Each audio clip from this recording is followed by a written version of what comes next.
میں زین شاہ سے طلاق لے لوں گی ماں، وہ بھی اپنے خاندان کی طرح جاہل ہوگا، وہ روتے ہوئے کہہ رہی تھی۔ چند گھنٹے پہلے وہ پہلی بار گاؤں گئی تھی اور حویلی میں عورتوں کے ساتھ برا سلوک دیکھ وہ نکاح توڑنے کی بات کر رہی تھی، جو اس کے باپ نے مرنے سے پہلے بچپن میں ہی کر دیا تھا۔ ابھی وہ کہتے پیچھے ہٹی تھی کہ زین شاہ کو دروازے پر دیکھ کانپ گئی۔ چچی جان، آپ پلیز کمرے سے باہر چلی جائیں۔ زین شاہ کے سرد لہجے پر اس کی ماں بے بسی سے کمرے سے باہر نکل گئی۔ کیا کہہ رہی تھی بیگم آپ؟ طلاق چاہیے؟ اس کی جانب قدم بڑھاتے زین نے۔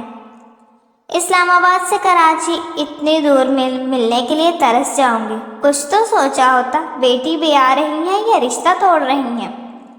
وہ دنگ نظروں سے ماں کو دیکھتے بولی تو شاہ زیب نے سیب کی کاشت منہ میں ڈالتے تصحیح کی۔ کراچی نہیں گوٹھ، میری بہن خالص گاؤں ہے اور کراچی سے بھی آگے۔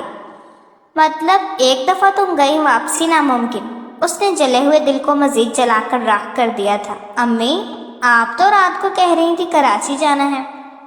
وہ اب شاکڈ کیفیت میں ماں کو دیکھ رہی تھی جو نظر چراتے جلدی جلدی گھر کے کام سمیٹ رہی تھی۔ ہاں تو کراچی تک بائی ایئر جائیں گے، اس سے آگے گوٹھ جانے کے لیے بائی روڈ، انہوں نے تسلی دی۔ By road? امی، گدھا گاڑی گوٹھ جاتی ہے یا گھوڑا؟ شاہ زیب نے معصومیت سے پوچھا تو نمل لب کاٹ کر رہ گئی۔ غلافی آنکھوں میں نمی چھلکنے لگی تھی۔ امی نے اسے دیکھا تو گہری سانس لی۔ فکر مت کرو نمل، کیوں ابھی سے خود کو ہلکان کر رہی ہو؟ کوئی بھی سخت فیصلہ لینے سے قبل تمہیں ایک بار وہاں جانا ہوگا، کیونکہ وہ گھر تمہارے مرحوم بابا جان کا ہے، اور جو رشتہ تمہارا اس گھر سے ہے وہ انہی کی خواہش پر ہوا تھا۔ میں نہیں چاہتی بنا کسی آزمائش یا تصدیق کہ میں ان کی روح کو تکلیف پہنچاؤں۔ وہ آج بھی ان کی نافرمانی نہیں کر سکتی تھی۔ نمل اور شاہ زیب صالحہ عالمگیر کی دو اولادیں تھیں، بڑا شاہ زیب اور چھوٹی نمل۔ ان کے بچے بہت چھوٹے تھے جب ایک رات اچانک خون کی الٹی آنے سے عالمگیر شاہ کو ہسپتال منتقل کیا گیا، جہاں انہیں آخری سٹیج کا کینسر ڈائیگنوز ہوا۔ کراچی کے بڑے بڑے ہسپتالوں میں ان کی رپورٹس کی گئی تھی، مگر وہ اچھی بھلی زندگی گزارتے اچانک موت کی طرف بڑھنے لگے تھے۔ صالحہ عالمگیر کی کل کائنات ان کے بچے اور شوہر تھا۔ انہیں سمجھ نہیں آ رہا تھا اس قدر سخت اصولوں والے معاشرے میں وہ اپنے شوہر کے بنا بچوں کی پرورش کیسے کریں گی۔ وہ معجزے کی امید پر روز دعائیں کرتی تھی، اور پھر ایک دن اچانک بے حد تکلیف میں عالمگیر شاہ نے اپنے بڑے بھائی سید عباس شاہ کو ہسپتال میں بلوانے بھیجا۔ انہوں نے جانے سے پہلے اپنی بیٹی کو ان کی جھولی میں ڈال دیا تھا۔ صالحہ اپنے شوہر کے اس فیصلے پر اختلاف رکھنے کے باوجود اس وقت خاموش رہی، اور پھر بچوں کا نکاح ہوتے ہی جیسے عالمگیر شاہ کی تڑپتی میں چلتی روح کو سکون آ گیا تھا۔ انہیں اس بات کی تسلی ہو گئی تھی کہ ان کی بیٹی محفوظ پناہوں میں رہے گی، مگر وہ یہ نہیں جانتے تھے صالحہ عدت کے بعد اپنے بچے لے کر ہمیشہ کے لیے میکے کا رخ کر جائیں گی۔ انہیں زین شاہ کے باپ سید عباس شاہ کی وہ بات آج بھی یاد تھی جو انہوں نے اسے گھر کے باہر گاڑی میں بٹھاتے کہی تھی۔ تم یہاں سے جا تو رہی ہو صالحہ، مگر یہ بات یاد رکھنا، اس گھر کے دروازے ہمیشہ تم پر اور بچوں پر کھلے رہیں گے، اور نمل کی پرورش کرتے وقت اس بات کو ذہن میں رکھنا، وہ اب زین شاہ کے نکاح میں ہے اور اس کی امانت ہے۔ ہم سید زادے ہیں۔ ہر ناانصافی ہنس کر سہ جاتے سوائے شرک اور امانت میں خیانت کے۔ انہوں نے اس کے سر پر ہاتھ رکھے بڑے روب سے کہا تھا، مگر اس وقت صالحہ کو صرف اس تنگ ماحول سے نکلنا تھا، اور یہ اس کی بھول تھی کہ وہ شاہ خاندان اپنے بچوں کو اور اپنی امانت کو بھول جائے گا۔ سید عباس شاہ اپنے قول کے بہت پکے تھے۔ ہر ماہ بچوں کے اخراجات وقت پر بھیجتے تھے۔ ہر موسم میں دونوں بچوں کے لیے کپڑے، چیزیں، موسمی سوغاتیں خود لے کر جاتے تھے۔ نرمی سختی میں صالحہ کی ایک کال پر وہ ملک کے دوسرے کونے میں حاضر ہو جاتے۔ شروع میں وہ جو بڑے زعم سے اس گھر سے نکلی تھی تو میکے میں بھابھیوں کا رویہ دیکھ کر علم ہوا اس گھر کی بیٹی نہیں کسی بیوہ واپس آئی ہے، اور یہاں بھی سید عباس شاہ نے اس کا بھرم نہیں توڑا تھا۔ اس نے اسلام آباد میں ہی اس کے میکے کے قریب گھر لے دیا تھا۔ البتہ جب وہ اکیلی رہنے لگ گئیں تو انہوں نے گھر کے اندر داخل ہونا مناسب نہیں سمجھا، ہمیشہ باہر سے ہی بچوں کی خیر خیریت پوچھ کر چلے جاتے۔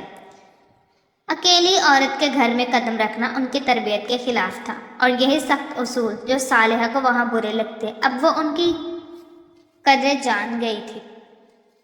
20 سال بعد آج وہ اپنی امانت واپس مانگ رہے تھے۔ سید زین العابدین شاہ نے 28 برس کی عمر میں ہائر ایجوکیشن کے بعد اپنے والد اور چاچا کا پھیلا ہوا کاروبار سنبھال لیا تھا، اور اب سید عباس شاہ ان کے سر پر صحرا سجا دیکھنا چاہتے تھے۔ اس لیے وہ صالحہ کو بچوں سمیت گوٹھ میں بلا رہے تھے۔ وہ گوٹھ کا ماحول اچھے سے جانتی تھی، تبھی دوبارہ کبھی وہاں قدم نہیں رکھا تھا، مگر اب انتہائی مجبوری تھی۔ جس شخص کے احسانات تلے گردن جھک چکی تھی وہاں انکار ناممکن تھا، مگر شاہ زیب جتنا وہاں جانے پر خوش ہو رہا تھا وہ دونوں ماں بیٹی اتنا ہی ڈر رہی تھی۔ پتہ نہیں وہ شخص خود کتنا نیرو مائنڈڈ ہے جس نے آج تک اپنی منکوحہ کو ایک کال تک نہیں کی۔ کیا اس کے پاس اتنا وقت نہیں تھا کہ اپنی منکوحہ سے رابطہ کرتا؟ وہ ایئرپورٹ سے نکلتی کڑ رہی تھی، سیاہ کڑھائی والا نفیس سا سوٹ پہنے، شال کو شانوں پر اوڑے، اس نے چہرے پر سن گلاسز لگائے تھے، ہلکا سا میک اپ، ہلکی پھلکی جیولری۔ وہ سید زادی تھی، اسے ان آرائشوں کی ضرورت نہیں تھی، مگر پھر بھی جس ماحول سے آئی تھی وہاں خود کو چکا چک رکھنا عام سی بات تھی۔ وہ 23 برس کی عمر میں بھی 18 برس کی لگ رہی تھی۔ ہمارے ہاں ولیمے سے پہلے اپنی عورت کو دیکھنا جرم سمجھا جاتا ہے۔ لگتا ہے بہت کچھ سیکھنے کی ضرورت ہے تمہیں۔ یہ چادر جو کندھوں پر ڈالی ہے اسے سر پہ اور چہرے پر لے لو۔ ایک ہینڈسم خوبرو نوجوان اچانک اس کے سامنے آ کر بولا تو سن گلاسز بالوں میں ٹکائے نمل نے گھورا۔ تم کون ہوتے ہو مجھے بتانے والے، مجھے کیا کرنا چاہیے اور کیا نہیں؟ میں وہی ہوں جس کے کال نہ کرنے کا دکھ تمہاری جان لے رہا تھا۔ خونخوار نظروں سے اس کا جائزہ لیتے وہ اب اپنی چاچی کی طرف پلٹا۔ ان کے سامنے جھکتے وہ ان سے مل رہا تھا جن کی آنکھوں میں دیے جلنے لگے تھے۔ اس نے شاہ زیب کو گلے لگایا۔ نمل نے سلگ کر اس شخص کو دیکھا، مگر نہ چادر کا کونا سر پر لیا نہ چہرے پر۔ وہ یوں ہی ڈھیٹ بنی کھڑی رہی، یہاں تک کہ اس کی ماں نے ایک بھرپور جذباتی ملن کے بعد اب بیٹی کو گھورا۔ زین نے تم سے کچھ کہا ہے نمل؟ سچ میں ماما؟ یہ آپ کہہ رہی ہیں جو خود بھی دوپٹہ گلے میں لے کر وہاں گھومتی تھی اور اب کیسے تھان سر پر لے کر آئی ہیں؟ یہی فرق ہے وہاں اور یہاں میں۔ انہی فرسودہ باتوں کی وجہ سے آپ یہاں سے گئی تھی، اور آپ چاہتی ہیں میں یہاں آ کر رہوں، وہ بھی اس انسان کے ساتھ پہلی ہی ملاقات میں مجھ سے برا سلوک کیا ہے۔ وہ شاکی نظروں سے ماں کو دیکھ رہی تھی جو نظریں چرا گئی۔ اتنے میں شاہ زیب اور زین شاہ بھی پہنچ گئے تھے۔ سامان ڈگی میں رکھ کر زین شاہ نے پچھلی سیٹ کا دروازہ کھولتے چاچی جان کو بٹھایا اور دروازے کو دھڑ سے بند کر دیا۔ شاہ زیب خود ہی آگے جا کر بیٹھ چکا تھا۔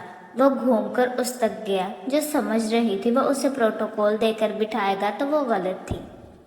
اس نے اس کی چادر خود اس کے سر پر ڈالی تھی، اس کے پرفیوم کی خوشبو، اس کی اس قدر قربت، اس کی انگلیاں اس کے چہرے سے مس ہو رہی تھی۔ وہ جھرجھری لے کر رہ گئی، چاہنے کے باوجود وہ اس شخص کا رعب دیکھ کر منہ بند کیے کھڑی رہی تھی، زبان جیسے مقفل ہو کر رہ گئی تھی۔ اس نے جیب سے ماسک نکال کر نمل کے چہرے پر لگایا تھا اور چہرے پر آتی آوارہ لٹوں کو پکڑ کر کانوں میں اڑیسا تھا۔ اس کی پلکیں اس کی اس جرت پر لرز اٹھی تھی، اور پھر اسے دروازہ کھول کر چاچی جان کے برابر بیٹھنے کا اشارہ کرتے اس نے پلٹتے اچانک آنکھ دبا دی۔ وہ اس کی جرت پر ششدر رہ گئی۔ ایئرپورٹ کے اندر وہ شخص کتنا شریف بن رہا تھا، اور اب اس کا سر ڈھانپ کر اس کی حرکت نے نمل کو سر تا پیر سلگا کر سرخ کر دیا تھا۔ صالحہ نہ جانے زین شاہ سے مل کر اتنی خوشی کا اظہار کیوں کر رہی تھی، اور شاہ زیب، وہ تو باتوں سے لگ رہا تھا پہلے سے اس کے ساتھ رابطے میں ہے، جیسے وہ امریکہ میں ساتھ ہی پڑھ رہے تھے۔ ایک وہی تھی خاموشی سے بیٹھی، جیسے اس کا اس شخص سے کوئی تعلق نہ ہو، جبکہ اس شخص کا سب سے گہرا تعلق اسی سے تھا۔ اچانک نمل کی نظر بیک ریو مرر پر گئی تو وہ سٹپٹاتے باہر دیکھنے لگی۔ زین شاہ گاڑی چلاتے اسی کو دیکھ رہا تھا۔ کراچی سے گوٹھ کا سفر جیسے وہ 1 گھنٹے کا سمجھ رہی تھی، 4 گھنٹوں بعد بھی ختم نہیں ہوا تھا۔ زین شاہ نے اب گاڑی روک دی تھی۔ وہ لوگ کسی ہوٹل میں رک کر کھانا کھا رہے تھے جب ڈھابے والے ہوٹل کے برتن دیکھ کے نمل نے ناک سکیڑی۔ ہم گھر چل کر کھاتے ہیں، پتہ نہیں یہ ڈھابے میں برتن دھلتے بھی ہیں یا نہیں۔ جتنی تم بھوک کی کچی ہو، گھر جاتے تک تمہارے کل پڑنے کا وقت ہو جاتا۔ شاہ زیب کے کہنے پر زین کے چہرے پر پھیلنے والی مسکراہٹ بے ساختہ تھی۔ اب اس بےہودہ بات کا کوئی مطلب ہے؟ وہ چڑ گئی۔ لو بتائیے محترمہ، آپ کو اپنے سسرال کا حد درجہ بھی نہیں پتہ۔ کراچی سے گوڑ جانے میں زیادہ نہیں، بس یہی کوئی 8-9 گھنٹے لگتے ہیں۔ وہ جو سوچے بیٹھی تھی کہ رضائی میں گھس کر مزے سے کھانا کھائے گی، نیٹ فلیکس پر مووی دیکھے گی، اس کی آنکھوں میں پہلے بے یقینی، پھر حیرت، پھر صدمہ اور پھر غصہ۔ زین العابدین شاہ نے اس کے چہرے پر پھیلنے والے سارے رنگ بغور دیکھے تھے۔ جس جگہ ابھی وہ بیٹھی تھی وہ قدرے کونے والی چارپائی تھی، جس پر اندھیرا ہونے کی وجہ سے کسی کی نظر نہیں پڑ سکتی تھی۔ کچھ ساتھ والی جگہ پر اس کی ماں بیٹھ گئی تھی، یوں اس کے آگے دیوار بن گئی تھی، اور عین سامنے والی چارپائی پر سامنے زین اور اس کی ماں کے سامنے شاہ زیب تھا۔ درمیان میں پلاسٹک کی ٹیبل پر کھانا لگایا ہوا تھا۔ وہ تینوں کھا رہے تھے۔ جب اس کی انتڑیاں اس وقت کھانا تو مانگ رہی تھی، مگر اس جگہ کا نہیں۔ 2-3 بار اس کی ماں نے کہا، مگر اس نے کھانے کو چھوا تک نہیں تھا۔ زین شاہ نے اس کے لیے کھانا پیک کروا لیا تھا اور پانی کی کچھ بوتلیں بھی بھروا لی تھی۔ بڑا آیا، یہ اوقات ہے اس کی، ڈھابے کا پانی جمع کر رہا ہے، گھر جاتے جیسے بے ہوش ہو جائے گا۔ اس نے سر جھٹک کر کہا تھا۔ صبح گھر سے نکلتے وقت بھی اس نے ایک سیب اور دودھ کا گلاس لیا تھا۔ دوپہر میں لوکل ایریا کی فلائٹ ہونے کی وجہ سے صرف سینڈوچ ملا تھا، اور اس وقت شام کے 7 بج رہے تھے اور نمل کے پیٹ سے عجیب آوازیں آ رہی تھی۔ گاڑی میں بیٹھ کر اس نے اپنا پرس چیک کیا کہ شاید اس میں کوئی بسکٹ ہو، مگر اس میں کچھ بھی نہیں تھا۔ جھنجھلا کر اس نے بیگ کی زپ بند کر دی۔ سر سیٹ کی پشت پر ٹکا کر آنکھیں موندے وہ ہینڈ فری لگا کر اپنے آپ کو مصروف کرنے کی کوشش کر رہی تھی تاکہ بھوک کا احساس کم ہو، مگر بھلا ہو اس کے معدے کا، جو بھوک کو زیادہ دیر برداشت نہیں کر پایا اور اس کا سر چکرانے لگا۔ وہ کافی دیر تو برداشت کرتی رہی، مگر یکدم اس کی رنگت پیلی پڑنے لگی۔ زین نے بیک ویو مرر سے دیکھا۔ اگر بھوک لگی تو تم کھانا کھا سکتی ہو، گھر پہنچنے میں ابھی بہت وقت ہے، کہیں ایسا نہ ہو کہ ہمیں وہاں تمہاری لاش اٹھا کر لے جانی پڑے۔ آپ کے دل میں تو یہی خواہش ہوگی نا؟ اس نے غصے سے کہا تھا۔ زین شاہ نے لب بھینچ لیے۔ ابھی تھوڑی ہی دیر گزری تھی کہ نمل کی گردن ایک طرف لڑک گئی، جو اس بات کی نشاندہی کر رہی تھی کہ اب وہ ہوش میں نہیں رہی، اور پھر وہی ڈھابے کا پانی اسے اٹھانے کے کام آیا۔ اور جب وہ آنکھیں کھول رہی تھی تو زین شاہ نے پانی کی بوتل اس کے منہ کو لگائی۔ اگر ہوش میں ہوتی تو دیکھتی وہ کتنا فکر مند اور پریشان ہو گیا ہے، مگر کھانا کھاتے ہی اس کے پیٹ میں شدید درد ہونے لگا۔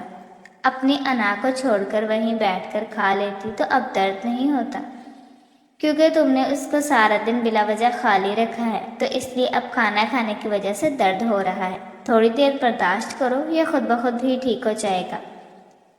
بڑا آیا نیم حکیم، اس نے خفگی سے کہتے ہی رخ موڑ لیا۔ گاڑی گوٹھ کی طرف جا رہی تھی، مگر اب نمل نے تھک کر اپنے چہرے پر خود ہی کپڑا رکھ لیا تھا۔ جیسے جیسے گاڑی گوٹھ کی طرف بڑھ رہی تھی، ویسے ویسے ٹھنڈ بھی بڑھتی جا رہی تھی۔ ساری رات تقریباً سفر میں گزر گئی تھی۔ جس وقت وہ گوٹھ پہنچے، صبح ہونے میں کچھ ہی دیر باقی تھی۔ ان کی پہنچ سے ہی وہاں پر ان کا شاندار استقبال کیا گیا تھا۔ دلہن کو دیکھ کر دلہن کے اوپر پھولوں کی پتیاں نچھاور کی گئی تھی۔ نہ دن تھا نہ رات تھی، لیکن پھر بھی وہاں پر خوشیوں کے ساتھ شادیانے بجائے گئے تھے۔ سارے گھر کو لائٹ اور پھولوں سے سجایا گیا تھا۔ وہ یہ دیکھ کر حیران ہوئی تھی کہ یہاں پر تو شادی کی تیاری مکمل تھی۔ وہ تو سوچ رہی تھی وہ وہاں جا کے اس کو دیکھے گی، پرکھے گی، جانے گی، مگر یہاں تو جیسے سب ہتھیلی پہ سرسوں جمائے بیٹھے تھے۔ اس کی کزن اس لیے اندر بڑھ گئی تھی اور وہ بس دانت پیس کے رہ گئی تھی۔ اس کی ماں جانے گھر کے کس کونے میں چلی گئی تھی، اور شاہ زیب، وہ تو آتے ہی زین شاہ کے ساتھ اوپر چلا گیا تھا۔ ایک وہ تھی جو ان جاہل عورتوں کے نرغے میں تھی۔ پتہ نہیں کون سی عورت تھی جو بار بار اس کو چوم رہی تھی اور کہہ رہی تھی، میری بیٹی پہلی بار اپنے گھر آئی ہے، یہ میری اصلی بیٹی ہے، یہ میرے ساتھ رہے گی، تم سب تو چلی جاؤ گے، اصل میں یہی میری بیٹی ہے۔ وہ بار بار اس کو چوم رہی تھی، اس کے کبھی ہاتھ چومتی کبھی ماتھا چومتی۔ اسے ان سے گھبراہٹ ہونے لگی تھی۔ اس طرح تو کبھی اس کی ماں نے اس سے محبت نہیں کی تھی۔ وہاں موجود دوسری لڑکیاں ہنس دیں۔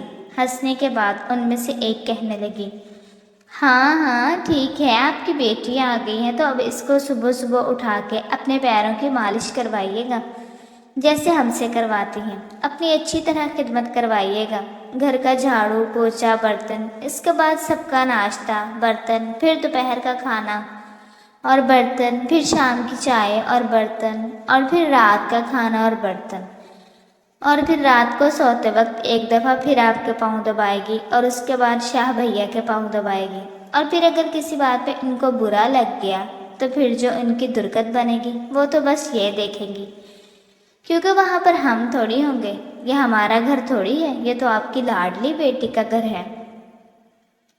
کسی نے دل کا غبار نکالا تھا یا مذاق کیا تھا یا پھر وہ سب سچ تھا، نمل کچھ سمجھ نہیں پائی، البتہ دل فوراً گھبرا اٹھا تھا۔ اتنے گھٹیا انکشاف سن کر سن سی رہ گئی تھی۔ وہ یہاں سے فوراً نکل جانا چاہتی تھی۔ بھوک، طبیعت خراب، سفر کا احساس، کہیں جا سویا تھا۔ احساس تھا تو صرف یہ کہ وہ ان جاہل لوگوں کے بیچ آ گئی ہے جہاں پر عورت کو عورت نہیں، بہو کو انسان نہیں بلکہ باندی سمجھا جاتا ہے۔ وہ یہاں ہرگز نہیں ٹھہر سکتی تھی، اس سے جانا بہتر تھا، ابھی جانا تھا، اسی وقت جانا تھا۔ اس کی ماں جانے پتہ نہیں کہاں چلی گئی تھی، اور شازیب، اس کو تو پتہ نہیں اس کی فکر تھی بھی یا نہیں۔ فکر تھی اس کی ماں تو ان کے احسانوں تلے دبی تھی۔ پتہ نہیں یہ لوگ اس کو جانے دیتے یا نہ جانے دیتے۔ اسے اب جا کر احساس ہو رہا تھا اس نے یہاں آ کر کتنی بڑی غلطی کی ہے۔ اس نے فوراً یہاں سے بھاگ جانے کا فیصلہ کر لیا تھا۔ اگر اس کی ماں یہاں رکنا چاہتی تھی تو وہ رک سکتی تھی، لیکن وہ یہاں نہیں رک سکتی تھی۔ اس نے سوچ لیا تھا وہ زین شاہ سے طلاق لے گی۔ ایک تو وہ پہلے ہی بہت وسیع تھا، اور یہاں جو یہ لڑکیاں بات کر رہی تھیں اگر وہ سچ تھا تو پھر اس کی زندگی تباہ و برباد ہو جاتی ہے، اور وہ اپنی زندگی یہ احسانوں کے بوجھ تلے دبا کر نہیں گزار سکتی تھی۔ اس لیے وہ فوراً وہاں سے اڑ گئی۔ مجھے آرام کرنا ہے، پلیز میری ماں کو بلا دیجیے۔ میری ماں کدھر ہے؟ اس نے جس طرح کہا تائی امی چونک سی گئی۔ ابھی بلاتی ہوں صالحہ کو، وہ یہیں ہوگی۔ سید عباس شاہ جی کی طبیعت ذرا ناساز ہے، ان کے پاس گئی تھی۔ میرا خیال ہے بیٹی تمہیں بھی ان کے پاس جانا چاہیے۔ نہیں، میری طبیعت خراب ہے، پلیز آپ میری ماما کو بلوا دیں۔ اس نے روحانسی ہو کے کہا تو وہ سمجھ گئی کہ وہ واقعی اس کی طبیعت خراب ہے۔ سر ہلانے لگی اور ملازمہ کو صالحہ کو بلانے بھیج دیا۔ سفر بہت لمبا تھا، تم پہلے آرام کر لو، آج شام کو تمہاری مہندی ہے۔ یہ شادی ہے نا، سب سے زیادہ دلہن کو تھکا دیتی ہے، اس لیے میری بیٹی تم آرام کر لینا۔ اگر ڈاکٹر کی ضرورت ہو تو بتانا، میں زین شاہ سے کہوں گی ڈاکٹر کو بلا لائے گا۔ نہیں نہیں، اس کی ضرورت نہیں ہے، بس میری ماما کو آنے دیں۔ انہوں نے صالحہ کو بلایا تو وہ بھی حیران تھی اس کا مطالبہ سن کر۔ لیکن یہ سب تم کیا کہہ رہی ہو؟ اس کو سمجھانے کی کوشش کر رہی تھی، لیکن وہ سمجھ ہی نہیں رہی تھی۔ تمہیں کوئی غلط فہمی ہوئی ہے نمل بیٹا، اس سے کچھ بھی نہیں ہے، وہ لڑکیاں تو بس مذاق کر رہی تھی، تم میری بیٹی ہو۔ تائی امی نے سمجھانے کی کوشش کی تھی، مگر وہ کوئی بھی بات سمجھنے کے لیے تیار نہیں تھی۔ مجبوراً انہیں وہاں سے جانا پڑا تاکہ وہ زین شاہ کو بلا کر اس معاملے کو ٹھیک کر سکیں۔ اگر کوئی مہمان یا کوئی رشتہ دار سن لیتا تو کیسی سکی ہوتی، اور اگر سید عباس شاہ ہی سن لیتے تو پھر جو ہوتا وہ کوئی نہیں سنبھال پاتا۔ دوسری طرف اس کی ماں حیران تھی کہ ابھی یہاں پر آئے کچھ ہی گھنٹے ہوئے تھے اور اس نے عجیب سی ضد شروع کر دی تھی جو کہ بالکل ناممکن تھی۔ میں زین شاہ سے طلاق لے لوں گی ماں، وہ بھی اپنے خاندان کی طرح جاہل ہوگا، وہ روتے ہوئے کہہ رہی تھی۔ چند گھنٹے پہلے وہ پہلی بار گاؤں گئی تھی اور حویلی میں عورتوں کے ساتھ برا سلوک دیکھ وہ نکاح توڑنے کی بات کر رہی تھی جو اس کے باپ نے مرنے سے پہلے بچپن میں ہی کر دیا تھا۔ ابھی وہ کہتے پیچھے ہٹی تھی کہ زین شاہ کو دروازے پر دیکھ کام گئی۔ چچی جان، آپ پلیز کمرے سے باہر چلی جائیں۔ زین شاہ کے سرد لہجے پر اس کی ماں بے بسی سے کمرے سے باہر نکل گئی۔ کیا کہہ رہی تھی آپ بیگم؟ طلاق چاہیے؟ اس کی جانب قدم بڑھاتے زین نے کمرے کے دروازے کو لاک کیا تھا۔ باہر زین شاہ کی ماں اور نمل کی ماں لب کاٹ کے رہ گئی تھی۔ دونوں ہی سید خاندان کے مردوں کے غصے سے واقف تھیں اور اندر وہ گڑیا ڈر کر سہم کر الٹے قدم چلنے لگی تھی۔ نہیں، میں تو بس، مجھے بہت ڈر لگ رہا ہے، مجھے واپس جانا ہے، مجھے یہاں نہیں رہنا، میں وہ سب نہیں کر سکتی جو یہاں کی عورتیں کرتی ہیں، میں بالکل ویسی نہیں ہوں، مجھ سے وہ سب نہیں ہوگا، یہاں بہت ظلم ہو رہا ہے، یہاں عورتوں کے ساتھ بہت برا سلوک ہو رہا ہے، میں یہ سب نہیں دیکھ سکتی، میں کسی کے ساتھ ہوتا نہیں دیکھ سکتی، تو اگر میرے ساتھ ہوگا تو پھر مجھ پر کیا بیتے گی، یہ بھی تو سوچے نا۔ اس نے ڈرتے ڈرتے اپنی وہ بات کہہ دی تھی جو اس کے دل میں تھی، جو اس نے محسوس کی تھی، جو وہ کسی کے ساتھ ہوتے نہیں دیکھ سکتی تھی، تو پھر وہ خود پر کیسے برداشت کر سکتی تھی؟ پہلے تو وہ چونکا اور پھر حیران ہو گیا۔ ایسا کون سا ظلم دیکھ لیا یہاں پر تم نے جو یہاں کی عورتوں کے ساتھ ہو رہا ہے؟ ذرا مجھے بھی تو پتہ چلے، میرے گھر کی عورتوں کے ساتھ کیا ہو رہا ہے جو مجھے ہی نہیں پتا؟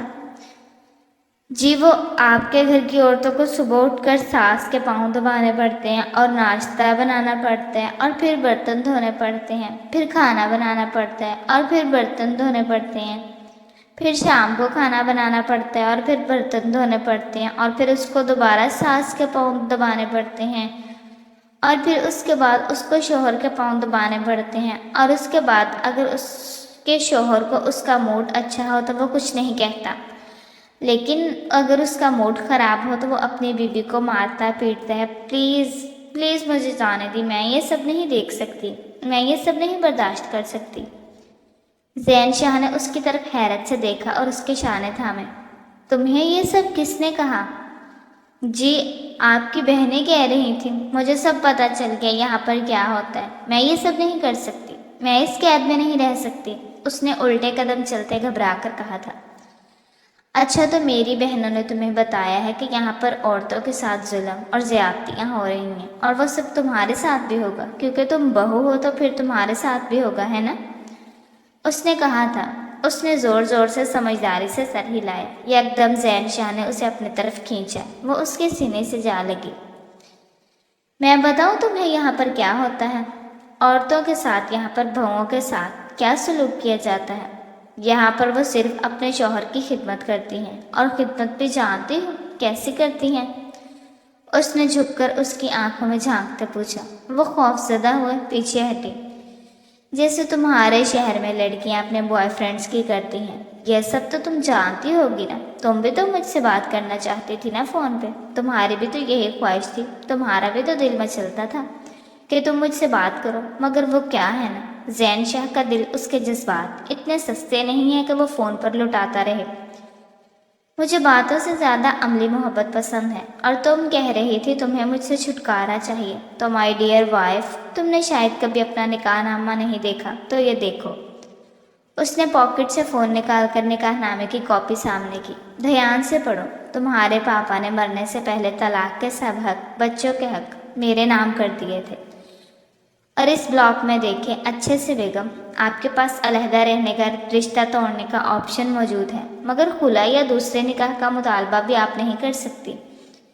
اس نے فون اس سے پکڑا کر اس کے پل پل بدلتے تاثرات دیکھے تھے۔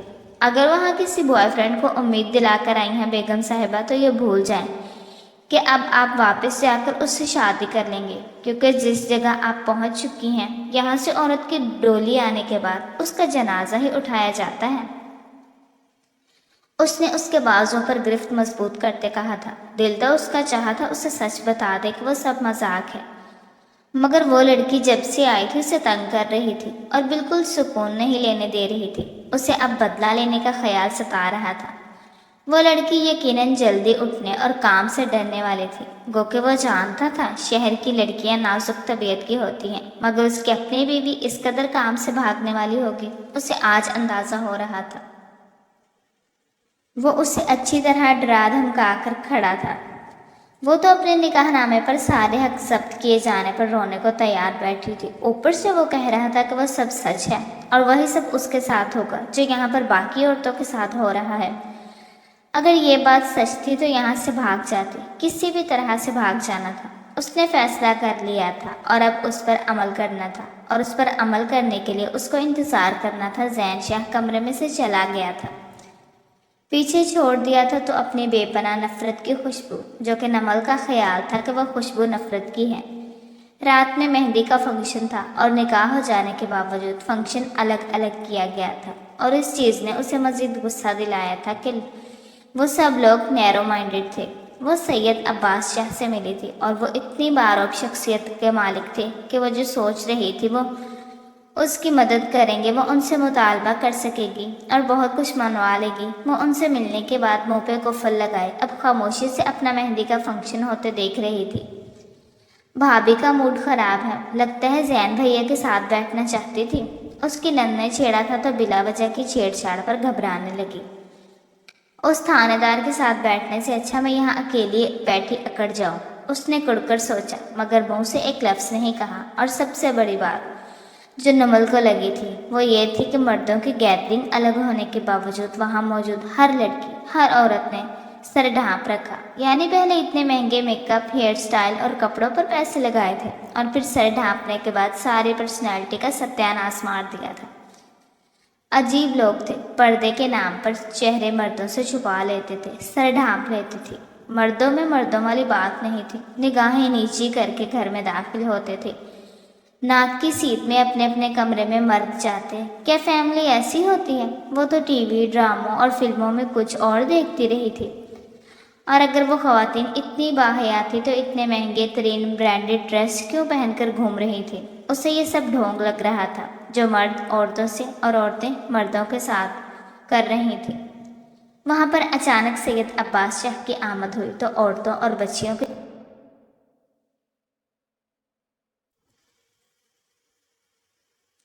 وہ نظریں ان سے ہٹا نہیں پا رہی تھی۔ وہ متوازن چال چلتے اسٹیج تک آئے اور پھر انہوں نے نمل کے سر پر ہاتھ رکھا۔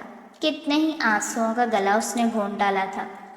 اس شخص سے جانے کیوں باپ کی خوشبو آتی تھی۔ اس نے مکمل سر نہیں ڈھانپا تھا اور سید عباس شاہ نے اسے نہیں کہا، اس نے چہرہ نہیں ڈھانپا تھا، انہوں نے نظر بھر کر اسے نہیں دیکھا تو شکوہ بھی نہیں کیا تھا۔ مجھے میرے بھائی کے سامنے قیامت کے روز سرخرو کر دینا۔ اس نے مجھ سے جاتے وقت میرا زین مانگا تھا، میں اسے منع نہیں کر سکا۔ اگر اس وقت وہ مجھ سے اس کی جان بھی مانگتا تو مرحوم سید عالمگیر شاہ کی قسم میں اس کے قدموں میں اپنے بیٹے کی جان بھی رکھ دیتا۔ اس نے کبھی مجھ سے کچھ نہیں مانگا تھا، پہلی بار مجھ سے فرمائش کی تھی، اور فرمائش بھی ایسی جو بہت خوبصورت تھی۔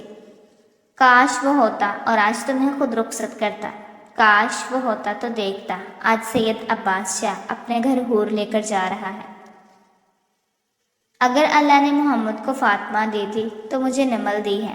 میں اس رب کا بہت شکر گزار ہوں جس نے یہ دن مجھے دیکھنے کا موقع دیا، مجھے یہ موقع دیا کہ میرا بھائی جاتے وقت مجھ پر جو ذمہ داری ڈال کر گیا تھا اسے اپنے ہاتھوں سے پوری کر سکوں۔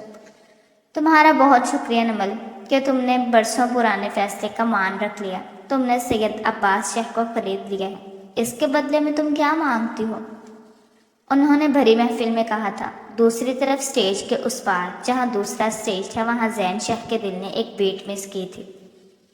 کہیں اس نے وہ مانگ لیا جس کے بعد وہ جی نہ سکا تو پھر میں یہ چاہتی ہوں کہ اس گھر کے جو بھی رسم و رواج ہیں میں انہیں زبردستی نہیں نبھا سکتی، چاہے وہ کام کا معاملہ ہو یا پھر چہرہ ڈھانپنے کا۔ میں سب کام اپنی مرضی اور دل کی رضامندی سے کرنا چاہتی ہوں، اس لیے مجھے کچھ وقت چاہیے، اس نے ڈرتے ڈرتے کہا تھا۔ لیکن سید عباس شاہ نے جھک کر اس کے سر پر لب رکھے، چند سیکنڈ کے لیے اس کا سر سینے سے لگایا تھا۔ تم میری بیٹی ہو نمل، تمہاری خوشی میں میری خوشی ہے، یہ تمہارا گھر ہے، تم جیسے چاہو ویسے رہ سکتی ہو۔ ان کی بات پر وہ یکدم ہلکی پھلکی ہوئی۔ دوسری طرف زین شاہ کا سانس جہاں پر رکا ہوا بحال ہوا، وہیں اس کے پردہ نہ کرنے والی بات پر وہ اندر ہی اندر دانت پیس کر رہ گیا تھا۔ جو مرضی کر لو نمل بیگم، تمہیں کرنا تو وہی ہوگا جو میں چاہوں گا۔ اس نے چہرے پہ ہاتھ پھیر کر خود کو ریلیکس کرتے سوچا تھا۔ اگلے دن اس کی رخصتی کا دن تھا۔ رخصتی کے ساتھ ہی ولیمہ رکھا گیا تھا کیونکہ نکاح پہلے ہی ہو چکا تھا، اس لیے نکاح اور ولیمے کے فنکشن کو شلیمہ بنا دیا گیا تھا، یعنی شادی اور ولیمہ۔ وہ گولڈن کلر کی میکسی زیبتن کیے، ہاتھوں میں بھر بھر چوڑیاں پہنے، زیورات سے لدی، مہندی سے سجی خوشبو اڑاتے